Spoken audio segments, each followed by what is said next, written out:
All right, we live. What's going on, everybody? This is Mark. You can call me Mark, of course. Sorry. This is Marcus. You can call me Mark. What's going on, man? We're so excited to be with y'all today on this episode of No Hesi. Let me introduce my distinguished guests and the true players in this game. Black, how you doing, brother? Oh man, I'm blessed, man. You see, we're branded today. Can y'all see this? Can you guys see this as well? Absolutely. We're branded today, man. Special merch coming soon, man. Coming your way. All right. Leek, how you doing, man?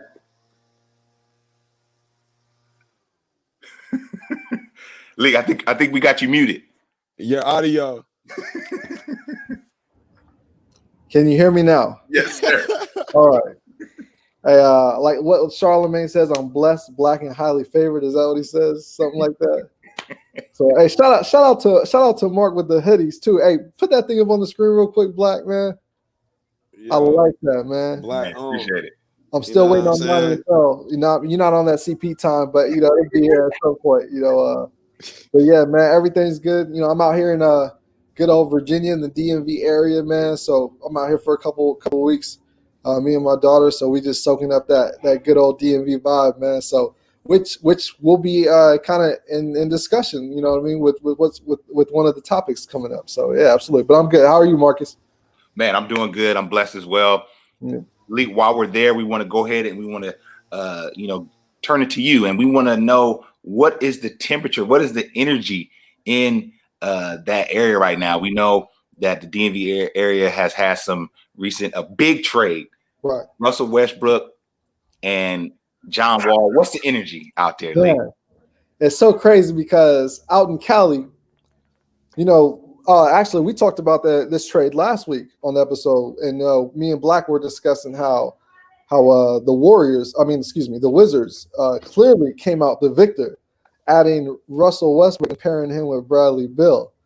But after being here in the DMV, in the midst of the Washington Wizards, the narrative is highly different, I must say, and I was shocked and surprised. They love John Wall out here. They adore John Wall, all right? And they feel like if he never got injured, right, that him and Russell Westbrook, this thing would have never even happened.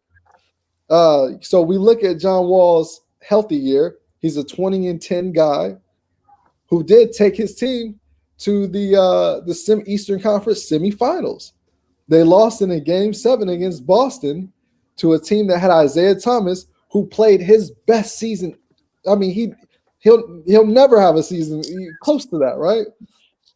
So it was kind of like a lot of people out here are saying like, hey, we'd have been right there every other year, just as Boston has been right there in the Eastern Conference Finals every year since then. Hold up, so, Lee. Hmm? So you're telling me that?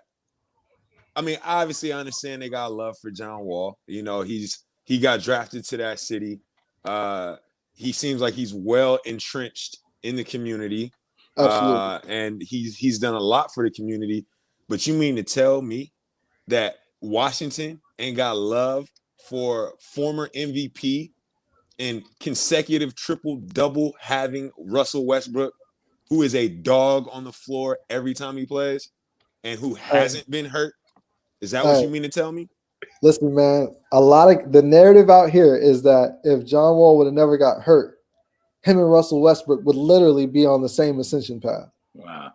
That's the narrative. And they're actually saying that Houston might have won the trade. Pairing John Wall with Boogie. Wow. And then if James Harden comes back healthy, they're thinking Houston came up. That's what they're saying. Wow. So how do they like their chances?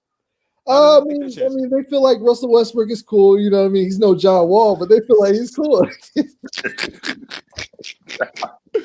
Yo, that's crazy. Absolutely. It just shows you where, where is your narrative? You know what I mean? Based off where you're at. You're only regional narratives. Your narrative's only as good as where you're at, right? Right. Your narrative is relative, basically, right? Exactly. So that was surprising to me, but at the same time, after bloviating in person with a couple DMV cats, you know what I mean? I definitely understand that take, and I'm gonna respect that take. So Did they back you down? Well, once they came with that narrative, I kind of fell back. I kind of, I was like this. They was like, yeah, man. John Wall, he is better than Russell Westbrook. He could shoot better. He's a better facilitator. He's least forceful. I started, that was me. So, I didn't have much to argue back on that. We're so familiar with Russell Westbrook and the things that he's done because he's been healthy. He's been available to play. But John Wall has been an exceptional point guard. 20 and 10, All-Star, All-NBA. I think he made defensive All-NBA team as well. He's a two-way player. Not the type that picks and chooses when he wants to play defense, but he really straps down and gets in his seat. So I'm looking forward to see how Houston looks. And we'll get to that a little bit as we talk about the highlights from preseason. We'll go through a couple of joints. But yeah, man, very, very polarizing. Your narrative is relative. That's what I did learn today. Listen, I'm going to say one last thing before we move on. And Mark, you're very familiar with this saying. Our father used to say this a lot. Your best ability is availability. And I'd even go a step further and say your next best ability is reliability.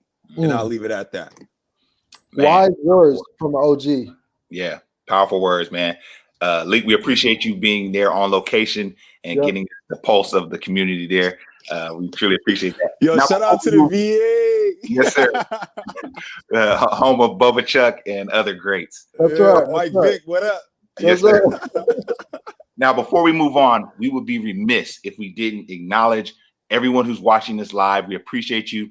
And those who are watching the replay, thank you, thank you, thank you. Do us a huge favor and make sure you click that subscribe button. Yes. Make sure you share this video. Make sure you click the bell notification so you're alerted every time we go live. We're going live every Monday talking pure, unadulterated hoops. No hesi. All right, so let's move to our second topic, fellas. We're talking about hoop Sabbaths, right? So we got some different load management rules. Let's kind of dig into that right now. Black, I'll go ahead and start with you on this one. Let's go through some of these different changes that Adam Silver has implemented, and what exactly are your thoughts on some of the changes? From my understanding, Adam Silver released information basically stating, based on everything that's going on this year, based on the fact that they're starting a lot sooner. For some players, they're starting a lot sooner than normal. That he's basically taking the hands-off approach when it comes to stars managing their load. Now, that being said, he did stipulate that it would only be okay if the games weren't nationally televised. He did stipulate that.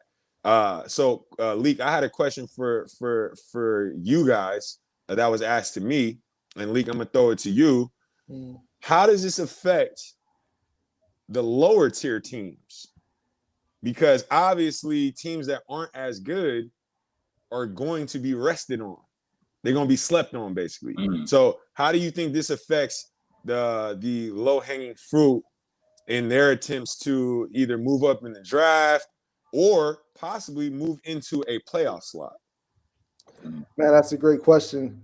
I feel like because the load management games will more so take place when the players are not nationally televised, meaning they'll be playing against lower ranked tier teams. So let's say, you got the Lakers versus the Orlando Magic, right? Obviously, the Orlando Magic are a team that doesn't necessarily, push the line as hard as the Lakers do when it comes to standings. So, guys like that, Anthony Davis, LeBron James, they might take that game off. Now, Orlando could win that game because the Lakers don't have their stars. So I think you're going to see the threshold between what is a good record and a bad record kind of squeeze a little bit as well. Some of the teams that we consider bad might not necessarily have horrible records, which don't necessarily tell the full story of how good or bad that team is. So it's going to be interesting. either way it goes, though, we are still going to have that lottery tier. So we just might see the records be a little better than what they've been in the past, which I'm all for. I mean, we've had that Philadelphia season where guys won they won like 10 games or something like that, or I'm all for not seeing any more of that. You know what I mean? So was that the Michael Carter Williams year? That was the Michael Carter Williams year. Yeah. Yeah. I think that there's going to be a lot more log jam when you're talking about those bottom tier teams that are trying to creep into that playoff berth spot. We've seen that in recent years on the West. I think you're going to see more of that across the board, that, from 16 to 7 is going to be the records are going to be a little tighter. So, I mean, that's definitely going to be interesting. Definitely. And I got something else I want to pull up real quick. If y'all don't mind, I'm gonna just share the screen. Just I'm gonna put Adam Silver's policy on the No Hesi Jam screen. Clarification. And get this up real quick. Let's see. Rest rules explained. All right. So there's some penalties for breaking the rules. Says, can you guys see that? Right? Yes. Yep. Teams will be fined at least $100K for breaking national TV protocol, according to an NBA memo. Though investigation and subsequent enforcement methods are still unclear, that's interesting right there, right? Kind of like they'll pick and choose whether they want to, how much they want to discipline you or not, depending on who you are, right? Right. That's a per game rate, meaning multiple illegal arrests would lead to much larger total charges. So like we, kind of used the 80 and Bron earlier, that could be up to 200K, a 200K hit for arresting both stars. So that was pretty interesting. Of course, they want to talk about Kawhi in this article because he's the main guy who's taking advantage of that load management. Which, hey man, look man, I don't want to change this to an anti-Kawhi narrative, right? Come on, Leek, come with it. Look, man, I'm over that guy, man. He looks so uninspired, dog. I can't believe we had this dude sitting on the throne. You know what I mean? Yeah. Hey, and he was sitting on that throne, and his feet were dangling too, right? Yeah, it was. There's no way he could fill that. No way he could fill that spot, man. I'm over that guy, man. Him and PG, actually, Hey, he is a speechless goat, isn't he? Yeah. Absolutely. He's a goat that doesn't baa, right? He's a mute goat. That's right. Right. So I'm over that. But we'll see how that looks this year with the new coach. But man, like I'm watching the Clippers play their preseason games, man. He just looks so uninspired. Yeah. Movement, turnovers, his defenses fell off. I mean, look, man, I'm over that guy. He looks like he doesn't have anything to prove, man. Not to digress too much. Right. But Kawhi looks like a man who has nothing to prove. And he looks like he also knows he's going to take an L this year. He looks like he got where he wanted to be, which was LA, and now he's going to fall back in a sense, because ain't no way a GOAT would let a team come back on you from down 3-1. Right. And they don't even have a superstar on that side. Right. That's crazy, man. Right. No emergency. Fellas, so let's go ahead and move on to number 3, our third topic of today, which is another change that Adam Silver has implemented, and that is increasing the roster size for per team. So we're going from a 13-man roster to now ballooning it to a 15-man roster. Leek, let's go ahead and start with you. What are your thoughts on that, and how do you think that's going to affect teams going forward? Man, the first thing that comes to mind for me is why did Detroit Pistons cut Jello? If you can have 2 more guys in that roster, why you cut that ball, brother, man? So I guess the number for players that are dressing up now go from 13 to 15. I like that because it allows 2 more players to get opportunity to potentially play, to show what they got, and to possibly earn themselves, starting position, a role in the rotation, or even a bag. You know what I mean? So I'm all for that. I like them adding that. I don't think it's going to have too much effect on the coaches. They pretty much like to squeeze their rotations as far as who they're playing. But overall, I like to see guys get more opportunity. I'm just like, man, why they cut Jello, man? That's all I'm thinking about. Why they cut Jello? Hey, man, I will say one thing before I get into my bloviation. Hey, Adam Silver has been extremely active this season. and I think it's something that the No Hesi community should keep an eye on throughout the season. He's been a lot more vocal. There's been a lot more punishment talk. So I think we'll need to pay attention to that. But to your point, Mark, on topic, I'm gonna just say some names. Fred VanVleet, Duncan Robinson come to mind, right? I think what this does is we all love those stories, right? The undrafted walk-on, from the G League, got a 10-day, got a full-year contract storyline. And I think this is only going to add to that. It's going to give more players opportunities to play that might not have gotten that in a regular season. And it's also going to give our stars more opportunity to rest, because I think this is going to be a physically taxing season for them. So I like this. But Adam Silver, hey, you know what, man? You starting to look a little bit like a dictator, man. I don't like that. We're going to keep an eye on that, man. Yeah, I think we should definitely keep an eye on Adam, man. He's definitely a lot more active. So that's a great point there, Black. You know what? We want to move to topic number 4, someone that we're going to be keeping an eye on this entire season. Kyrie Gate. Kyrie doubles down on his. Yo, hold on. Yo, Kurt in the comments. Shout out to Kurt in the comments, very active. We appreciate y'all being active in the comments. Yeah, got us weak. So fellas, what are your thoughts on Kyrie and him doubling down? We're just gonna be. I think he's gonna be in the news media all year, even though he wants to not be. Right. So Leek, go ahead and share what you think about what he's doing now. I got y'all can see the screen, right? I've got this. These are the comments up that's garnered a lot of attention recently. I'm gonna just go ahead and read through this. It says, "I've had enough of someone else's propaganda. I'm for truth, no matter who tells it. I'm for justice, no matter who it's for or against.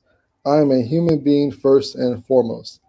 And as such, I am for whoever and whatever benefits humanity as a whole." That's a Malcolm X quote. This is Kyrie's 10th year, I believe, right? His year X, literally.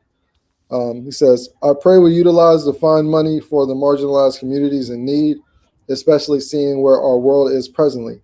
I am here for peace, love, and greatness. So stop distracting me and my team and appreciate the art. We move differently over here. I do not talk to pawns. My attention is worth more." Kyrie Irving. So yo, there's so much food in that. It's a lot. It's a lot, man. It's a lot. Yo. So, where do I start? I love Kyrie's game. Especially seeing him play over the weekend. You know what I mean? The other night when he made his debut with Kevin Durant on the Nets. Well, I'm sorry, debut for the season, because Kyrie was here last year. I really enjoyed that, and I think the big thing that has a lot of people talking is the pawn part, right? And what is a pawn? A pawn is somebody who is positioned without regard for someone else's behalf, right? So when you look at Stephen A. Smith or Max Kellerman, they would technically be pawns for an ESPN. You look at Skip Bayless or Shannon Sharp, they would technically be a pawn for Fox Sports. Now, there's something else that I recently saw on the podcast with Kevin Durant and Kyrie Irving, and this was pretty interesting to me as far as getting some insight on where Kyrie's stance is at. So I do want to play this real quick for y'all, if y'all don't mind, and then after that, I'll slide it to you, Black. But just to get a little bit of perspective on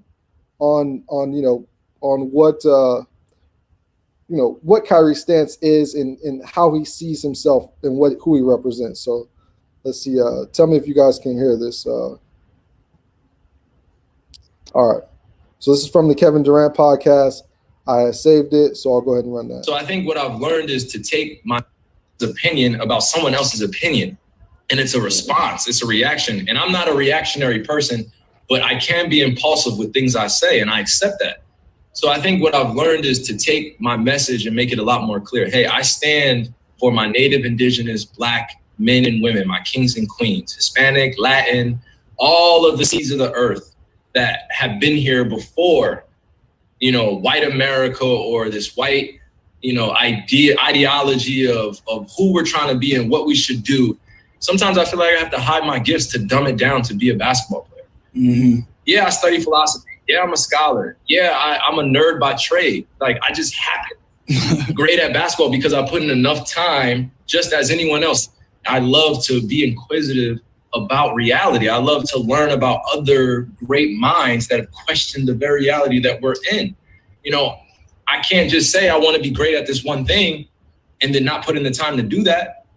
So I think I've figured out that kind of recipe of knowing what's truthful to me and knowing what I stand on. And that's protecting like I said, my indigenous kings and queens of this earth.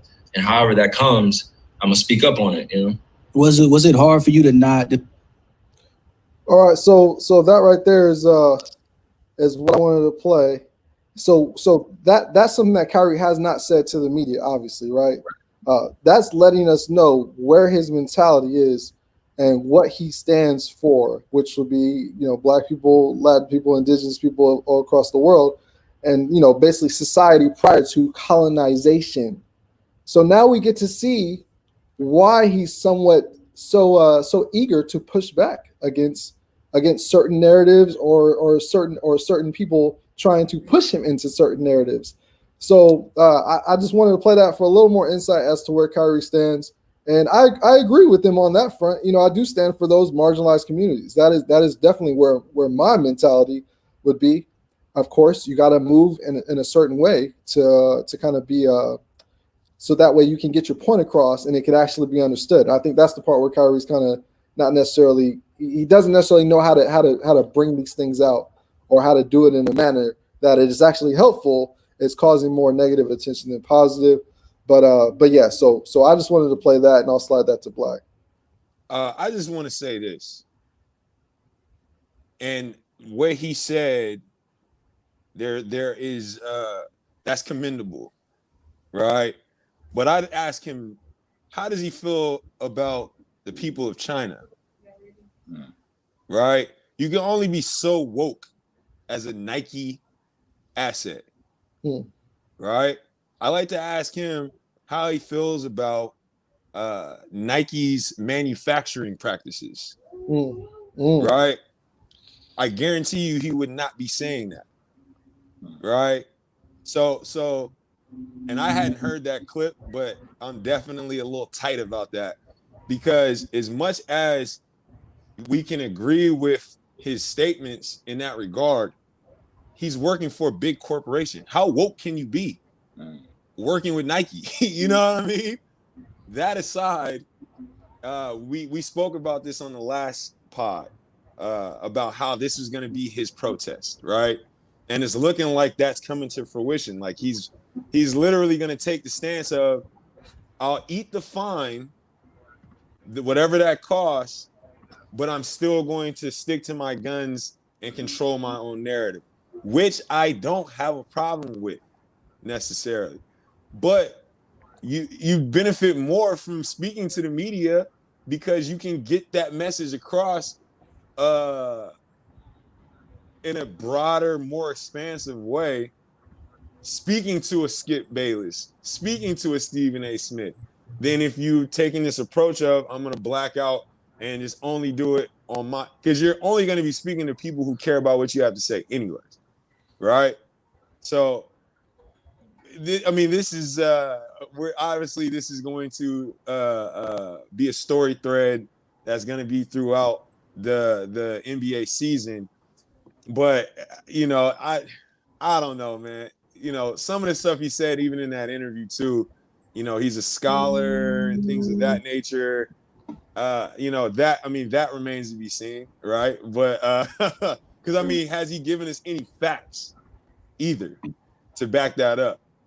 But that being said, you can only be so woke on Nike, man. That's all I'm gonna say, man.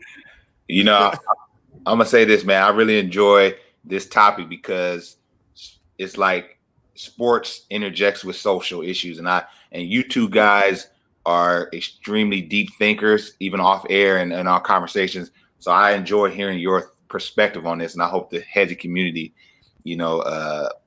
appreciates it in the same way I do. So appreciate y'all for speaking on some of that stuff. One more thing, Mark. To Kyrie's point, because I don't want to seem like I'm just coming down on Kyrie. I do think that the media, in a way, needs to be #depowered, right? Because the media has also gotten away with manufacturing storylines to basically create clickbait, which, I think, and Kyrie's been victim of this. Kevin Durant's been victim of this. LeBron James has been victim of this. Lesser known players have been victims of this. I do think the media has gotten away with creating scandalous headlines in order to sell newspapers, if that's even a thing anymore. But I appreciate that Kyrie is taking this on his back to essentially call them to task. But I will say this though, he don't got to speak to the media for them to create a narrative. We've seen how they can manufacture narratives out of thin air. So I hope he doesn't think that, though he may be a great athlete and a great basketball player, I hope he doesn't think that that's going to translate into him being as nice with the pen as a Stephen A. Smith or a Max Kellerman, because you best believe you don't want to make an enemy out of them. All right. Hey, and I think I think one thing that is important to consider is that Kyrie is not necessarily speaking to Max Kellerman or speaking to Stephen or speaking to those talking heads. He's basically being an example for people to show them that the media doesn't have to control you. They can say whatever they want about you, and I'll say whatever I want about them. Right? So it's two apples kind of, we're looking at. We're usually guys try to be politically correct when they're speaking. They don't want to offend certain people. But meanwhile, while doing that, they do offend people by being politically correct and not necessarily establishing a truthful narrative. So I think Kyrie's saying, hey, whether it comes off soft or harsh, which it is a little harsh, right? I think absolutely. I'm going to use the platforms that I have, like Kevin Durant's platform or his own live, to say the things that he wants to say. And he's not going to bite his tongue for anybody. He's not even going to speak to the media. They'll just have to take the things that he says and write about them, which he feels those things are important those things are the truth and are important to be talked about. So it's almost like he's giving them something to write about. They'll spin it however they want, but they're still writing about the exact words that he said, rather than trying to piece together a politically correct sentence to say on his behalf, in a sense. So I get it too. I hope that he's coming from an educated place though. And I want to make that clear, because the statements that he made, as far as the indigenous people, I rock with, right? But at the same time, when you are speaking to those things, you're going to need to back that up with some type of empirical data, and let's not forget that. And sometimes it sounds like Kyrie, he goes off how he's feeling or the vibe, rather than giving empirical data to back up these statements. So I just hope that if he is going to speak to these things, that he's shedding light and actually giving factual information and not just going off what he's heard or what someone told him.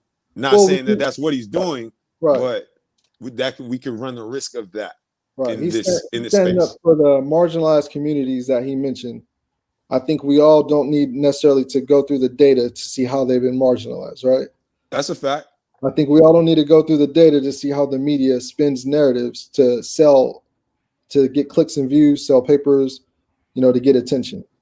I think we all can see that these people, these talking heads, are paid very handsomely to speak on behalf to bring more viewership to their platforms: ESPN, Fox News, Bleacher Report.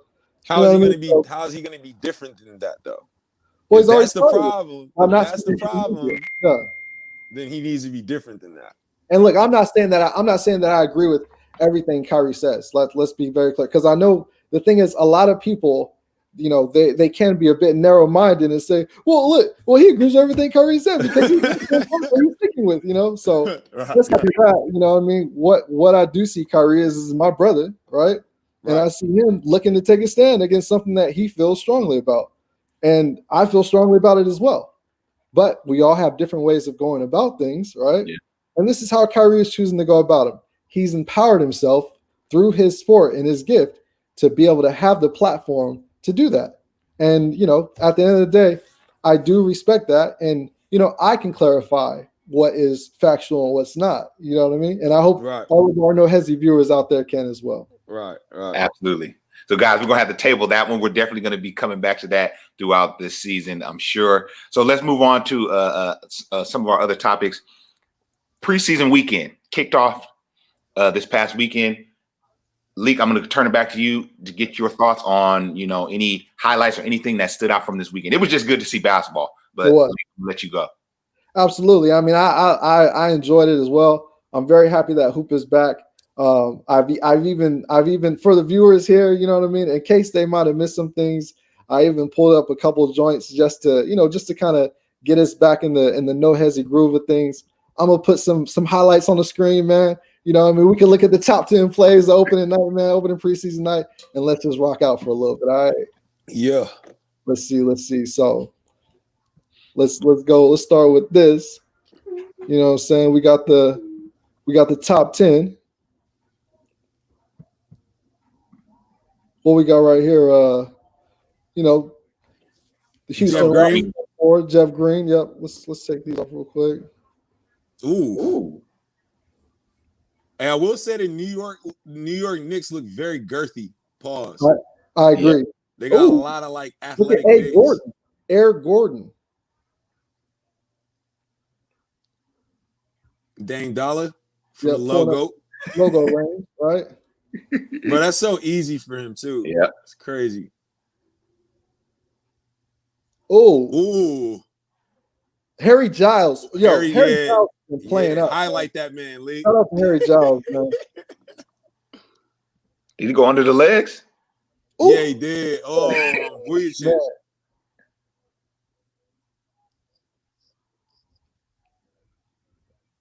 Hey, THT been balling out, and he's trying to get a contract, right? Trying to get a deal. Horton Tucker, right? Yep. Ooh, look at that. Ooh.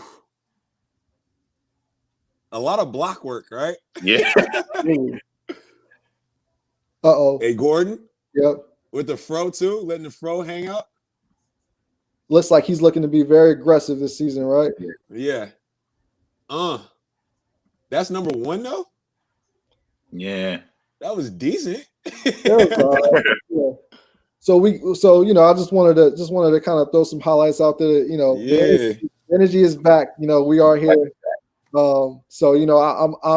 I've been enjoying the games, watching as many as I can. I did cop the league pass, so I'm back on deck again with that. You know what I mean? Yeah. So I can be tapped in and tuned in to all the games.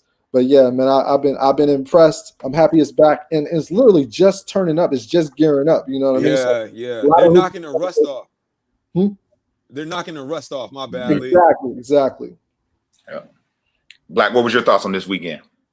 It was like Leek said, it was very exciting to see some of these new iterations of the teams. I was definitely looking at some of the Hawks game.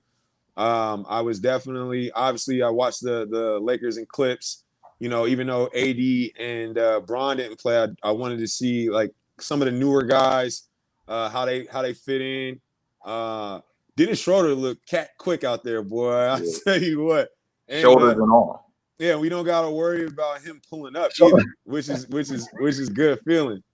But yeah, man, I'm excited to see the start of the season, man. I honestly like preseason for me is like it's like, all right, man, this enough teasing, man. Let's get this thing started. Yeah. Hey, real quick too, and to the DMV people, right? John Wall has looked very nice. Yeah, He looked very nice. And to Papa Murray's point, right? Russell Westbrook. Let's see. He ain't played one preseason game yet. What's up with that? The bankability is availability, right? Hey, we know Russ is ironclad, right? We know Russ is a tank. You know what I'm saying? Russ probably doesn't feel the need to necessarily dive into this part of the season, but it's good to see. He was hurt. Russell Westbrook was hurt to end the season last year. Oh, okay. Remember that in the bubble? He had a leg injury. That's right. I think he might be resting that. He has been practicing though. Yes. He has been practicing with the team. Yeah. So with the preseason picking up this weekend, all eyes were on the youngest ball brother. LaMelo had his debut this weekend. I'm going to start with you, Black, on this one. What did you think of LaMelo's first NBA preseason? Hey, real quick, Mark, real quick. Hey, Black, you want to pull that up? You want me to get the highlights first? I was going to say, I'm going to throw it to Leek to pull that up so we can peep what he's, we can put him on the No Hesi screen, really. Okay. Let's do that. So we got Melo on the No Hesi screen, right? Mm-hmm. Being coddled. Right. Right. Hey, why is he bloviating in Melo's ear like that? Right. Yo, is Bismack his group? Is that what we're is Bismack trying to group? Bismack's trying to level up off Melo's playmaking, right? I'm feeling the fluidity with his handle already. Yeah, his handle look nice. Ooh. That pass was cold right there. That was nice. Yeah. Now that looked a lot like his Australian teammates, right? With that miss. Mm-hmm. He really looks like Lonzo, but like more aggressive. Yeah, because Lonzo wouldn't go into the mix like that, right? Yeah. Let's see what else we got. You ain't gonna have no highlights of him shooting. I'll tell you that. Right. Yeah. That was a very nice behind the back lead back. So the play, Lonzo's not that flashy, right? Nah, he's not. And like you said, Leek, 9 rebounds, man. He was definitely crashing the boards. Yeah, he was. Look at that. That's what Bismack was yapping in his ear, though, right? He was like, I'm right there whenever you collapse the defense. Right. Hey, look, I'll say this, Mark. He leaves a lot to be desired so far on the scoring front, right? Because we already acknowledged he didn't really shoot that great in Australia. And I think he was 0 for like 5 or 6 or something like that. 5, yeah, something like that, yeah. So he leaves some to be desired there. I'm not gonna bash I'm not gonna break his balls, if you will. What I will say that I did like is what we've been saying is his best attribute, which is his playmaking ability. I mean, the guy's vision, it looks next level already. Yeah. And some of those passes, like I didn't see the highlight, but he had gotten a rebound and went the length of the court pretty much for the layup. So his vision is non-pareil, and his handle set looks like it's already more comfortable than Lonzo's was. Mm-hmm. I just think he's going to need to gain experience through playing. But so far, I don't hate what I'm seeing out there. I'm not going to hate. You know what I mean? Absolutely. Leek, what's your thoughts, sir? I was very impressed. Unlike some, I was not looking for Melo to come out and score a whole bunch. I'm not really sure what I was looking for. I think I was just polarized by the fact that he's actually playing an NBA game. Yeah. This is a guy we've been watching since he was like 15 years old. so many people has always had so much to say about him. Narratives have been based around him, partly from his father pushing so hard on one side, and the media kind of saying, all right, well, if you're pushing hard on that side, we're going to push hard on this side, right? So I saw that LeBron was tuned in watching Melo's opening night. He posted that. Yeah. So it kind of shows like where his energy is at. I liken Melo to almost like a hoop star, right? Like a young rap star coming up, about to drop his first album. He's got the momentum and all that. Melo's kind of like that, right? I'm excited to see what he does. As far as the game, 9 rebounds that's incredible. Yeah, and, for sure. Me and my boy B, we were watching the game, and he kept saying it looks like the ball's just finding him when it comes off the backboard, right? Yeah. Like he puts up a shot, they miss it. It's like he's right there in the place where the ball's going to come down. I think the IQ is off the charts. He's literally a hoop baby. He's a hoop larva, so to speak, right? I mean, this is the first time you've been seeing a competition like that. So I love the passing. I love the risk taking, and he looked very comfortable. His handle, his passing. Of course, he didn't score. And there's also, I have a narrative for why he didn't score as well. Obviously, me. I love the Balls family. So I think the first time he drove to the hole, he got fouled on a left-hand layup. Yeah, listen to this guy. They literally didn't call it. So I think from there, that kind of put him in a place where he's like, okay, like I'm gonna go in there, they're gonna get physical with me, and they're not gonna call it. So now I'm gonna settle for jump shots, and things like that. So I think once he gets to the free throw line, sees the ball go in, once he gets an easy layup, sees the ball go in, I think we will see Melo put up points. I don't think this is going to be the same situation with Lonzo where he struggles to score the ball in the half court setting. Hey, somebody said Jello is the Tito Jackson of the ball. Somebody said LiAngelo's going to box up Jake Paul next.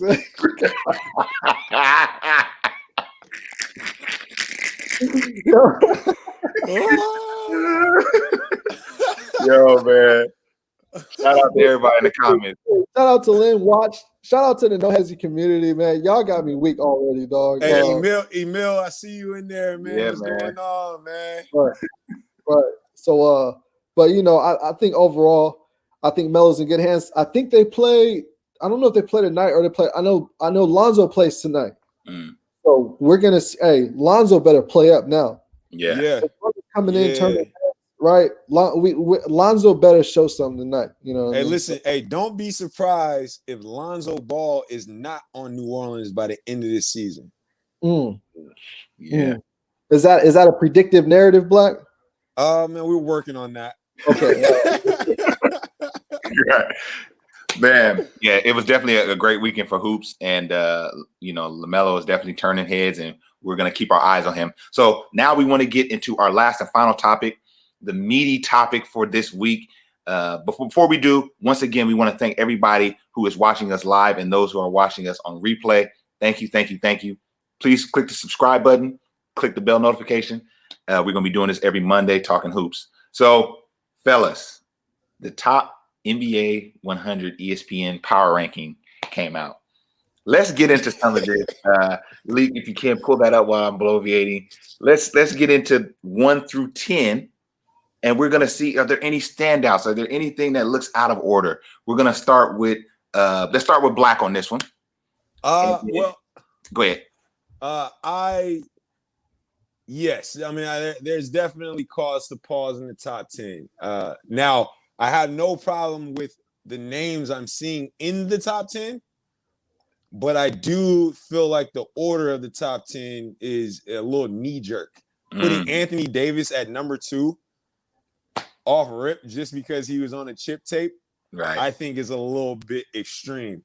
I would probably still have Kawhi Leonard or Kevin Durant in that top 3, if not both of them. I do have Anthony Davis in the top 5, but to have Luka, you got Luka as number 4, You got Kevin Durant at number 6.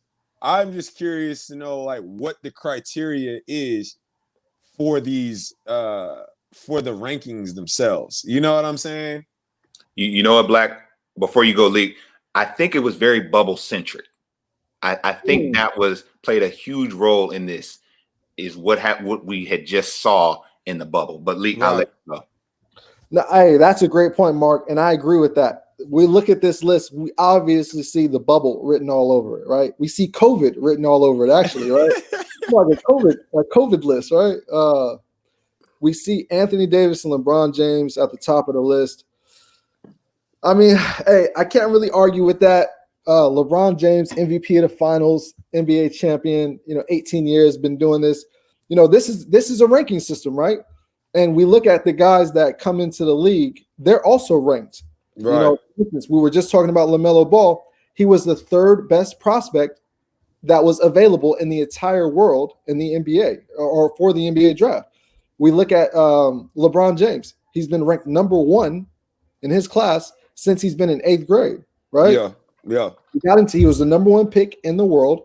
He was drafted. He worked his way up from being through the ranks of the NBA to get back to number 1 in the world, and he's held that position for the last probably 10 or 11 years. Here he is at the top of the list still. So this is definitely a ranking system. We often look at the high school guys or the college guys. The high school guys coming in, they're ranked at their positions and all that. So this is a glorified list of that. Right. And Anthony Davis being a 6'11" guy, just won the championship. He could have easily been Finals MVP. I agree with that as well. Giannis, real quick, Leek. Real quick. I got a question because we did discuss this off mic. Obviously, the placement of Dame Lillard and Steph Curry within the top 10 could be adjusted. Do you guys have a problem with Dame Lillard being above Steph Curry right now? I don't have a problem with it because Dame played last year. Steph only played a couple games, and after that, a handful, and after that, he was injured. Dame clearly showed us where he's at in his progression.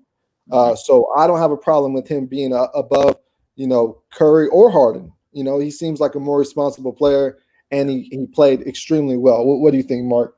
I totally agree with that assessment, Leek. I think Dame has definitely ascended on the list, and I think he's at his rightful place there at number 7, slightly above Steph. I gotta agree with you, Black. Right. I would have had KD. I would have had KD at 3. I don't care if he didn't play or I don't care if he was in the bubble or not. I'd have had KD at 3. Real talk. It's like why 6? You know what I'm saying? Yeah. If you're gonna put him in the top 10, Hey, where does 6 come from? Lightweight blame Kyrie Irving for that, right? Right. Lightweight more K hate, right? Yeah. So moving on to let's see, 11 through 20. Yo, Do we get see that. any standouts there at the 11 through 20 ranking? Obviously, Jason Tatum has ascended on this list here. But I think Jason Tatum is way too high. I mean, I like Jason Tatum a lot. I think that he is the standout player on that Celtics team, and he's one of the standout players in the league. But just Jason Tatum over Jimmy Butler, who just put his team on his back and took him to the finals. Right. Nobody had Miami picked. He's over Jimmy Butler. I think that's ridiculous. Hey, hold on. Hey, real quick. Hey, shout out to Ramon. I love his artwork. I'm glad you're hooping in. Always has interesting hoop takes. Now, Ramon is a bit troubled with our we got to put Ramon on the Hesi Jam screen. He's getting at it. He's getting at. He says Dame better than Steph. Are you serious? Right? Right now, let's be clear. What does Steph do that Dame cannot do on the court? Let's just be real about that, right? Steph shoots it from deep, shoots it at a high clip. Every time he releases it, it looks like it's going in. This is the same with Dame, right? Yeah, at this point. Listen, I mean, I'll tell you what Steph has never done. He's got a championship and 2 MVPs.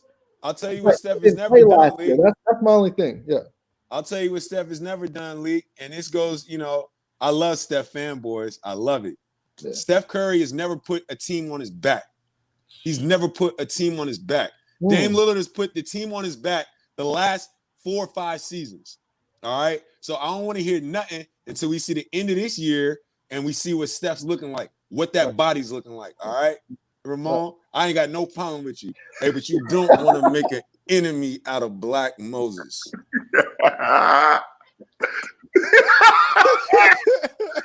Oh, listen, I love Steph. They'll tell you over here. They would even call me a Steph caper, right?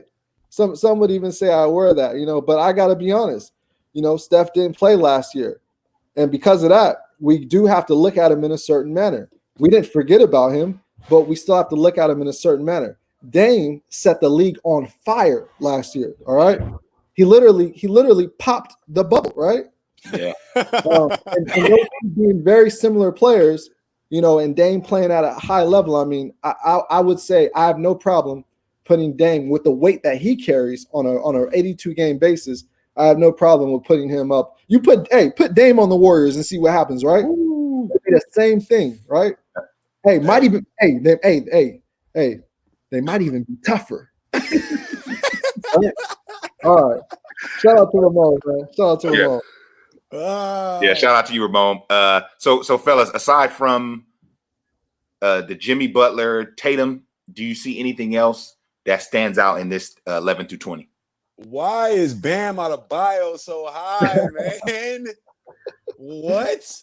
Bam Adebayo is over Chris Paul, Devin Booker, Donovan Mitchell.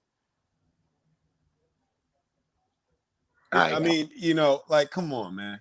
Hey, I'm just trying to figure out why. It's like just because these guys play together on the same team, do they have to be paired together on the list? Tethered. Come on, man. It's a bubble. Hey, see now, Ramon. Look, Ramon. No hesi, no credibility. Come on, man. Come on. Hey, look, hey, man. Ramon, we still got love for you, man. Don't be hurt. Right. Look, hey, all this for a Steph take, right? Right. I will stand corrected at the end of the season if Steph's ankles hold up. All right. And he balls out. I will stand. I will eat all that chum right here on No Hesi. All right. And that's a promise. All right. So do we want to scroll down now to 20 versus 30? And let's see. And feel free to go back if something stands out on the lower end of the list. Feel free to go back and so let's look at 20 through 30, fellas. Yeah. And see if there are any other asterisks, if you will. Yeah, and just to speak on that Jason Tatum thing, Jason Tatum he's a top 5 small forward in the league already. So I can see, you already got Bron, you already got Kawhi, you already got Giannis, you already got KD on the list, right? I have him ahead of Paul George in my mind. Yeah. Right. So is he over Donovan Mitchell or Devin Booker though? I would say so. Yeah, I would say so. He's carried a load. He's taken his team to the Eastern Conference Finals. He's been there. I think he's been there twice, right? And he's done it consistently since he was a rookie. So I got no problem with that. I will have to interject there and say that he has more help than Donovan Mitchell and Devin Booker. I agree with that. I mean, his first year, he had Kyrie Irving for crying out loud. Right. I agree with that. Now, Ramon, hey, look, see, now Ramon's talking about our credibility, and he says he has Tatum over KD. See, now this is where he has to just based off the bubble. Okay. So what he's doing is he's utilizing our own narrative against us, right? He's questioning our platform. Yeah, I applaud that. That's very wise of him to do so. So I get it. Let's see. And like Skip said, how many MVPs Dame got? Earlier said how many championships has Dame got? Well, Dame's carrying a heavy load, and he doesn't have as much help as Steph does. Now that's not to push Steph down at all. You know what I mean? I'll do it. Yeah. Well, I'll do it. Hey, at least one of them belong to Bron. Let's be very clear about that. All right. Unanimous MVP. Unanimous? You got to be kidding me. All right. Let's see. So I think Jamal Moore is a little low on this list overall, fellas. What do you think about that? After the bubble he had, what do you think about Jamal? I think we can't be too bubble reactionary. Okay. Right.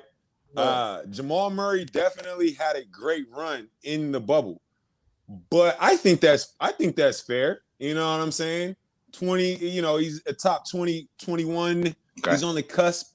I mean, maybe he's over Paul George in that regard, but I think it's also one of those things where we gotta give it this season to see exactly where he sits among the top tier talent. You know what I'm saying? Right. The comments are going crazy over Steph. Absolutely. This is insane. Steph is hijacking the show, fellas. Steph is a beloved player, right? And he's very polarized. Rightfully so. Let's see. We got Jamal Murray. I have no problem with him being there. Him in front of Bradley Beal. I disagree with that, though, right? Jamal Murray is not a better player than Bradley Beal. That's a fact. And I agree with Maestro, 1906. I don't count the bubble too much. No fans, no crowd. It was like a glorified 24-hour fitness open run. That's a good point. That's a valid point. I mean, to that though, I feel like it works both ways, and not to like keep digressing the show, but I feel like it works both ways. Yes, it benefits players, the others, right? Who may tend to get nervous when they're getting booed or when there's celebs in there. But like the stars, they feed off things. They make a nice play. They splash a three. They got a fast break, windmill jam. Yes, that's what gets them going. So that's got to be tough to play in. I'll tell you this. I think it works both ways. I'll say this: the bubble should count somewhat. It shouldn't be all that we're accounting with, right? Right. Let's reset our minds a little bit and let's think about just pure hooping, right? Right. A player with 9 other players on the court and a basketball in the hoop, right? Right. And when we do that, we do really see that Damian Lillard and Steph Curry are not that far apart. We really do see that. We do know that. The accolades, the championships, all those things, they do count. But let's kind of push those out for a little bit. So when we look at a guy, they're not gonna like that. No, they're not. That's fine. I just want us to reset. I just want us to reset our thinking to more of a pure hoop basis narrative, lightweight prior to adding any extra droplets of outside factors. Right. So when looking at that, some of the list is a little ridiculous. I think John Morant. Let's see. Trae Young should be a little higher to me. I ain't gonna front. Trae Young should be a little higher. I have one that I would like to get you all's take on. Yeah. I think it will kind of put a bow on everything. Zion Williams at 19. What are your thoughts on that? I don't like that. He ain't did nothing yet. I don't like that. I think he hasn't done anything yet. Yeah. And how is he? He's over Ja. Right. How is he over Ja Morant? How is Zion over? I'm gonna say this, man. I think that what ESPN, this list is exactly what Kyrie Irving is talking about. Mm-hmm. It's exactly what Kyrie Irving is talking about. Because you also got Lonzo Ball at 54. He's over Zach LaVine. He's over Tobias Harris. He's over Goran Dragic. And then you go all the way down to 70. Where are we at here? You got DeMar DeRozan at 82. This is exactly what Kyrie Irving is talking about. ESPN did this purely to create conversation, purely to get people talking about ESPN, purely to have us right now speaking about the list. Right. And in reality, there's literally no credibility to these names. Right. They just took these names and put them on a randomizer and put them in a list. As long as they had LeBron James first, I feel like everything else, they didn't care how it felt. You know what I mean? Absolutely. Totally. I think, some of this stuff is ridiculous. Let's keep moving along, though, so we can kind of peruse through this. John Durant, Jaylen Brown, Drew Holiday, De'Aaron Fox, Chris Middleton, Russell. You got De'Aaron Fox ahead of Russell Westbrook. Let's keep going. Marcus Smart, Shai Gilgeous-Alexander. He's nice with it. I like him a lot. Shea should be higher, in my opinion. That can be argued. That can be argued. Malcolm Brogdon, Fred VanVleet, Chris Stapps, Jaren Jackson. Draymond should be a little further down, I think, right? Yes, absolutely. Let's see. But you know, and we got Michael Porter Jr. over Tobias Harris. Right. I mean, I like Michael Porter Jr. Don't get me wrong. I think he's a talented young player. Right. I think with more tick, he's gonna definitely be more productive. But as it stands right now, for just talking hoop, Tobias Harris is better than him. You got Lonzo Ball in front of Robert Covington.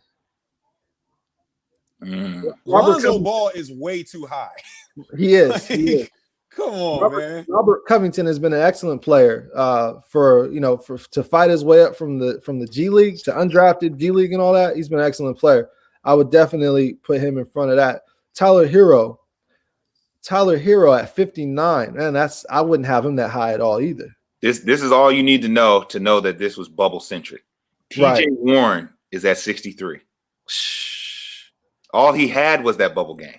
Right. TJ Warren is actually not a bad player, man. No, he's not at all. I'm not questioning his spot, but I hear what you're saying. I think that some you got TJ Warren in front of D'Angelo Russell. No, see, I want to know what algorithm ESPN is using. Like, is it like based on their productivity, their plus minus? Like, we need to know what analytics they use. What analytics to develop this list, man. Right. Yeah, totally agree. Let's see. I wouldn't even give Zion Williamson Charles Barkley yet. Hey, Charles Barkley knew how to put the chicken wing down season 2. Well, fellas, it's lit in the comments. Yeah, it is. Hey, the comments are going crazy. Hey, shout out to y'all, man. This is what we're here for, to create discussion. All right. Yeah, right. Let's see. Shout out to We got Aaron Gordon in front of DeMar DeRozan, right? Hey, they did DeMar DeRozan dirty pretty much. Dirty. They got him right above DeJounte Murray. It's what is DeJounte Murray done so far? Right. It's probably that whole pop neutering thing, right? They probably feel like pop neutered DeMar DeRozan. So therefore, all these players that haven't been neutered are. But Montrezl Harrell is in front of DeMar DeRozan. LaMarcus Aldridge is 95 on this list. Let's see. They got PJ Tucker at 72 above DeRozan. PJ Tucker can only hit a corner 3. Let's see anything ridiculous because his kick game is so fire. Right. Anything ridiculous from the 80s? Let's see. John Wall should not be 81. Yeah. I hate on John Wall all year round. Right. But he's better than 81. He hasn't played in 2 seasons, I believe, two and a half seasons. So I get the John Wall. Hey, I get that. I'm laughing at the Patrick Beverly in bold blue. What has he done to be bold in blue, right? Hey, that bold blue, that just represents some agginess right there, right? Hey, random question. Yeah. Because these 2 players I'm going to mention, they get a lot of love for what they do for their teams. Right. Do you guys got Duncan Robinson over Joe Ingles? No, I don't. Well, I was gonna say no, I don't, because Joe Ingles, multiple seasons of playoff experience. Duncan Robinson played a crucial role in the team going to the NBA Finals. So yeah. I mean, look, I like Duncan Robinson's defense better than Joe Ingles. Look, man, this list is split. This list has me feeling conflicted. All right, I'm not gonna front, man. Yeah, this list, man, it's a lot to unpack. But hopefully, we did a good job of it, y'all. Yeah, I do agree with Tyrone that Buddy Hield should be higher on the list. Absolutely. That's very and you know what? Buddy Hield's been getting disrespected for the majority of his NBA career. Absolutely. He got traded his first season, right? He got traded right away. He was the number 6 pick and got traded right away. And then he got relegated to a bench role by Luke Walton, right? Poopy Lukey. I mean, now he's showing up in the 80s on this list when he's top 5 in 3-point percentage. Yeah. So I think that definitely something. Hey, I think Buddy Hield is going to have a standout year. Maybe they don't like his cut or his veneers. I'm not sure. I think Buddy Hield is going to surprise a lot of people this year, man, with more tick and with a better role for himself. With a better role, yeah, I agree. Let's see. And a better burst fade. Burst a better burst. So overall, I think we can all agree. Hey, whether we all disagree on where guys should be at on this list, I think we can all agree that this list is a joke. All right. Absolutely. I think we can all agree on that. Yeah. Absolutely, fellas. So, man, we went overtime on this one, man. I hope the No Hesi community enjoyed. They definitely enjoyed this one. Yo, hashtag bubble bias. Yeah. Right. Thank you to everyone who was active in the comments, to all of our viewers, man. We really appreciate you. And do me a huge favor. Do this for Mark, man. If you enjoyed this, share this. Take that link and share it on your platform and just tell somebody about what we're talking about here at No Hesi, man. We appreciate you guys. Fellas, any last words? I'll go first. I want to thank everybody for tuning in. I appreciate y'all for dropping in the comments. Thank you for also subscribe to the channel and hit that notification bell so that way when we pop back up, we can continue all these dialogues because it's only going to get spicier. The season is just starting. All right. Shout out to Skip. Shout out to Ramon. Shout out to Maestro. Hey, shout out to Tyrone. Everybody that's dropped in. Lynn Watch and even the cast is watching on the other platforms as well. You know, we're gonna get this community bubbling up, man. It seems like cats. We're empowering hoop takes in this community. All right. Cats are feeling real empowered with their hoop takes. I love it, man. I love it. But yeah, that's all I got to say, man. Hey, I'm gonna say this, and I'm gonna close it out with y'all. Yo, if anybody has a problem with Black's takes, keep following on this year, and see how clear my vision is or isn't. I will definitely eat food right here on No Hesi. I'm not hiding from nobody. Absolutely, hey, shout out to that. Yeah. Hey, and we appreciate y'all. Mark, any last words you got, my man? Man, I'm glad to be on this platform with you fellas, man. I love talking hoops, and I hopefully our No Hesi community is enjoying it just as much as I am. So for Marcus and Black and Leek, we're gonna holler at y'all later. Peace. Peace.